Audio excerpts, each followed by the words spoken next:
Hello, everyone. Today I want to talk to you about a common reaction to everything that's been going on for the last several months, and that's the word fear.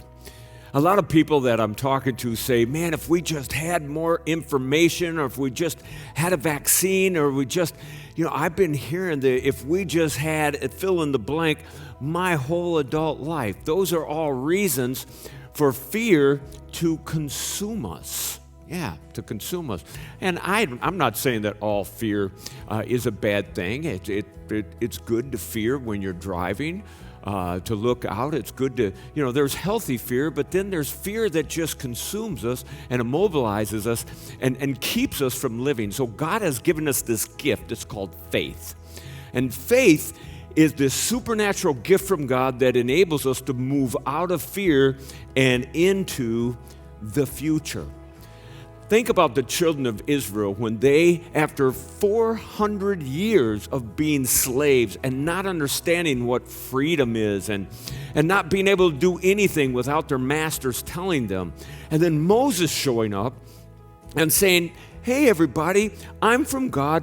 I'm here to deliver you. And they were like, you don't understand. He goes, no, God's heard your prayers. And I'm gonna lead you out. And they weren't ready to go because they were so stuck in their fear. They didn't know how to do anything else. And so as God, through Moses, performed these 10 miracles, their faith came alive. And the last miracle was the greatest amount of faith, and that was when they took a lamb and painted the blood of the lamb on a doorpost, and God delivered them that night as the death angel moved through and saved all the families that had the lamb's blood on the doorpost, but took the firstborn. And so Egypt is grieved, and the next morning they pay them. They say, here, please leave us. But then as they went out to the wilderness, making their way to the promised land, Pharaoh changed his mind, came after them with an army. So think about this. Here's the children of Israel, all these slaves, and they're just a couple days into their freedom, and they see the dust clouds from Pharaoh's army behind them, and in front of them is the Red Sea. Man, we have nowhere to turn, and they start crying out, we should have just stayed back there as slaves. Now we're going to die out here in the wilderness. And in Exodus chapter 14, verses 13 and 14, Moses tells them, hey, everybody, just stand, don't be afraid, stand still and see the salvation of your God. Because these people that you're worried about, our God is going to end them.